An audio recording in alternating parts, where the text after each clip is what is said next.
I cheated after 17 years of marriage. Now he won't talk to me unless the kids are in the room. Update 1. Not exactly subtle. When I got out of the shower, Brandon was sitting on the edge of the bed, my phone in his hand, looking like someone had just told him his entire family had died. I'll never forget his expression. A mixture of shock, pain, and worst of all, complete lack of surprise, like some part of him had been waiting for me to hurt him. How long? He asked, his voice so flat it scared me more than if he'd been screaming. I tried to lie at first, claimed it was nothing, just flirty texts, a stupid crush. But Brandon just stared at me with those devastated eyes until the truth spilled out. Not all of it. I minimized where I could, made it sound more like an emotional affair than a physical one, tried to paint myself as confused rather than calculating. But enough truth came out that night to shatter everything we'd built. I thought Brandon would yell, break things, storm out. That's what happens in movies, right? Instead, he just sat there, nodding slightly as if I was confirming something he'd suspected all along. When I finished talking, he stood up, walked to the guest room, and closed the door. The quiet was worse than any screaming could have been. The next day, everything imploded at work too. Brandon had apparently spent the night looking through all my messages and emails. He'd forwarded the most damning ones to himself and then contacted our company's HR department.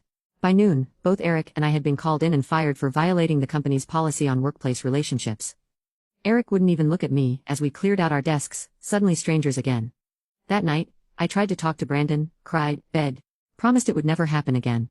He just watched me perform my remorse with empty eyes before saying, "The girls can't know about this. We'll figure out what to do. But they can't know their mother is a cheater." The word, cheater, hit like a slap. I wanted to argue, to explain that it was more complicated than that our marriage had problems before Eric. But one look at Brandon's face and I knew there was no point. In his mind, there was before I cheated and after, with nothing in between that mattered. For weeks after, I tried everything to make things right. I got a new job quickly to show I was being responsible. I started therapy, hoping he'd see I was working on myself. I left little notes around the house like I used to do when we were first married. I tried initiating sex. God, that was a disaster. He literally turned his back on me and walked out of the room. The only time Brandon would engage with me at all was when Haley or Julia was in the room. Then, suddenly, he'd transform into a reasonable facsimile of his self, pleasant, conversational, even occasionally smiling. Our daughters had no idea anything was wrong. That's how good his act was. But the second they left, it was like a switch flipped and I became invisible again. About 2 months in, I got desperate. I'd always known Brandon had fantasies he'd never fully expressed. So one night, after the girls were asleep, I suggested maybe we should try an open marriage, just for him. I told him I'd understand if he wanted to see other women. That maybe it would help him get past what I'd done. I even offered to arrange it.